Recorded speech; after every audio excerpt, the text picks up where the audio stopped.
Hey there, howdy, howdy. Rusty Nelson here, the old Rusty Professor with, I think this is vlog 17 for the beginning of August. So, summer's just about over and I'm prepping for getting ready for the new semester and the school year up at the university. So I'm looking forward to that, getting back and seeing the students and maybe getting a little more inspiration from them. They're always good about kind of having me address and force myself to prep myself a little better. So maybe I won't be quite as by the seat of my pants as I have been through the summer and trying to post various things while I'm busy doing summer things. Welcome to the vlog. If you're new to my channel, I'm a university professor teaching watercolor tutorials on YouTube. So I've just started doing this about 7 months ago. I think it is right at 7 months. And been having a lot of fun doing it. Been growing a lot of skills in being on video, learning how to talk the English language a little better, hopefully. Improving my watercolor skills even. Working up a lot of really straightforward and simple tutorials. Been posting essentially what I would typically do in my intro to the visual arts watercolor course that I teach occasionally up at the university. I typically teach graphic design courses with the Adobe products, all the Adobe products, and working with 3D modeling, using Blender and animation, stuff like that. So watercolor's been kind of a side gig for me in that as I was getting started with being a graphic designer back in my early years, I was always interested in illustration, and I could always, I went through college starting out as a painting major and then switching over to graphic design, but I always had a love for painting, and I spent a lot of time, a lot of years developing oil and acrylic and color pencil techniques, and I really admired a range of artists, but the people I noticed I admired the most, I was having the most difficulty trying to get the effects that they were achieving in their illustrations. And I noticed that I was having such a difficult time, there must have been something, and I finally realized while also talking with some colleagues that I was working with at the time that those artists were working with wet media, which led me into watercolor ultimately.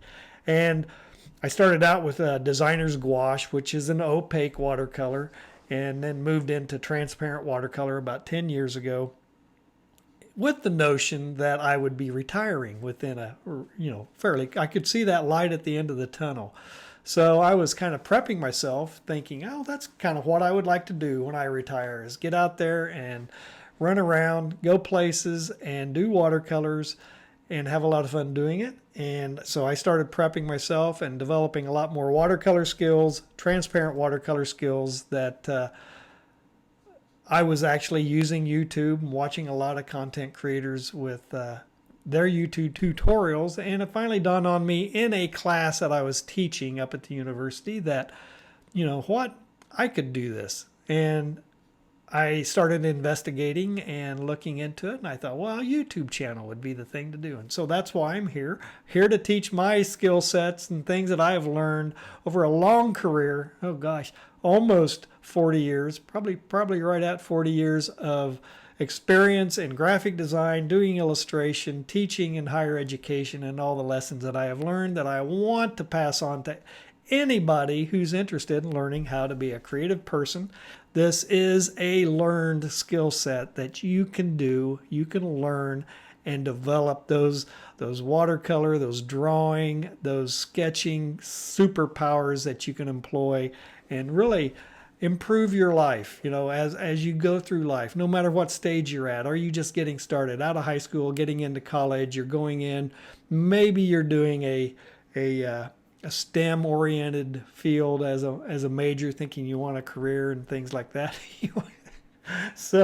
But take some of these creative courses and learn how to do it. It's going to be great, and that will extend throughout your whole lifetime. You can be working with that if you're just getting started your whole life, really taking it to the end of your career and moving into retirement, and then you have something very creative and healthful to do in your retirement. You're not just going to be sitting around and watching the 24 news hour cycle on TV. You'll have a reason to get outside. You'll have something to do that is satisfying and will give you a lot of enjoyment. Maybe you're mid-career and you're starting to think about other things. You need a release. You need to unplug from what you do on a daily basis. You need a creative outlet. Boom, this is it. This is the greatest thing for you to do. Oh gosh, and those of you who are approaching retirement like I am, I've got a few years before I retire, and I'm really excited about that, and being able to do these YouTube tutorials in addition to continuing to grow my creative skills, my visual skills, and passing them on to you. Man, this just can't get any better, and I'm really looking forward to retirement coming up. And anyway, that is, again, another long intro. Very long intro for my vlog today. For you new people just getting in, everybody who's watching this, who's subscribed and have watched a few of these, they know that I'm here doing this vlog mainly to improve my screen presence and my ability to successfully speak the English language to a degree that I can communicate and keep a train of thought in my head. So thank you for watching, everybody who has already subscribed and have watched several of these. I'm getting anywhere from 100 up to maybe around 300 people watching these things regularly. Every now and then I get one that goes bananas. I think it's mainly because I've probably prepared better and have a topic that they might be interested in. So that is what I'm also going to ask for is anybody, give me some comments out there. I did have a good comment from my last, let's see, it was my sunrise tutorial landscape. It was a vista scene, a skyscape with a sunrise happening in it. And I must have mentioned something about, landscapes. Oh, I hated landscapes all the way through college.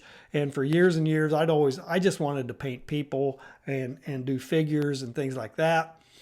Did not have any interest. If there was a landscape in my artwork, it was typically a secondary element. The focal point was always a person, somebody in it. I used to work a lot with old antique photographs from the family or from museums. So I was always looking for a character, some really nice, cool looking old photograph that would translate well into an illustration. And man, did I avoid I avoided landscapes like the plague. So ultimately, I started doing more tutorials for my students in class, and that led me to transition into a watercolor format. And then I just simply realized that I'm in the Midwest. I'm running out of the things with people that are interesting, or that I was getting bored with it, essentially, was my graduate work, whatever I was doing in my graduate degree. I'd continued that for several years, but I was really wanting to give myself a broader subject matter palette. So deciding that I'm going to embrace the landscape, get in there and start doing those things. So I understand the frustrations with landscapes. I've done landscapes with oils. I've done them with acrylics. I've done them with gouache. I've done them now I've done them with color pencil. So every imaginable thing. I've tried landscapes, never did like them until I got into transparent watercolor. And that's when I really started unlocking the secrets. And I just spent the time developing the skills to develop my understanding of what makes a good watercolor landscape, and working with those states and stages that I've been teaching in my tutorials that will lead you to that realization too. I often tell my students up at the university, you got to practice, you got to do it enough, do it over, fail.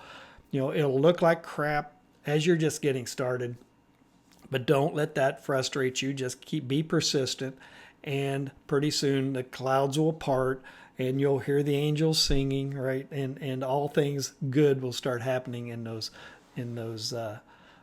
landscapes and subject matters that you're going to be wanting to paint with watercolor. So yeah, that was a good comment from that viewer about they not a big absolute fan of landscapes either. I have grown to love them, and I've got a couple more coming up. I do have a a scene with some architecture in it. It's a Midwestern scene, an old grain elevator and a railroad crossbuck. It should be posting this coming weekend. And then I have a landscape scene.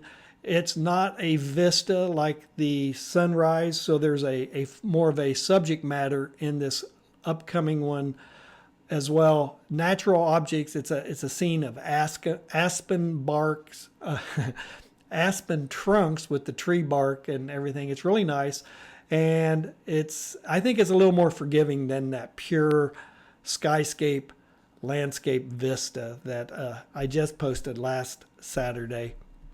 So those are essentially 3 landscape scenes that I've been doing. I'm going to be doing some shorts with some figures and some of my lessons or things I do in my figure drawing class to give you an idea of how to start building a figure.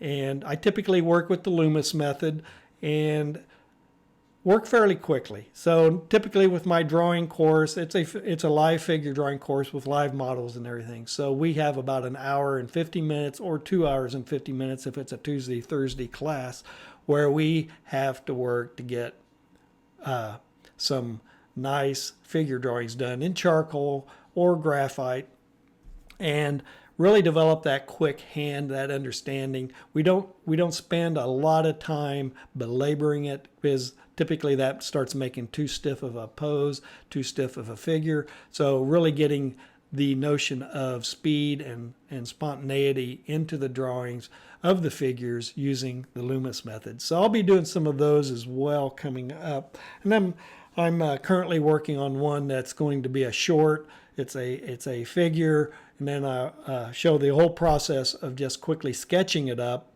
with a blue line pencil, and then dropping in some watercolor washes on it. And I think it'll turn out. I do this in class all the time with my students in figure drawing.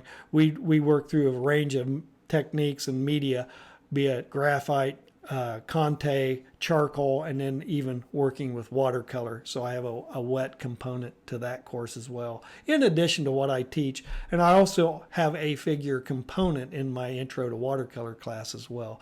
So there's a lot of nice interactions between all the various courses that I teach, where media and understanding and controlling media is a primary focus, and getting a student up to speed and confident in their skill sets so that they can start creating artwork.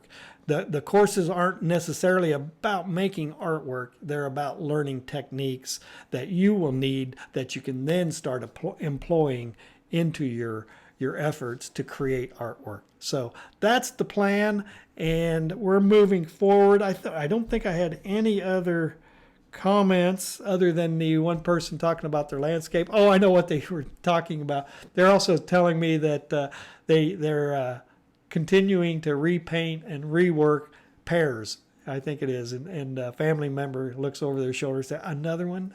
Really? Another one?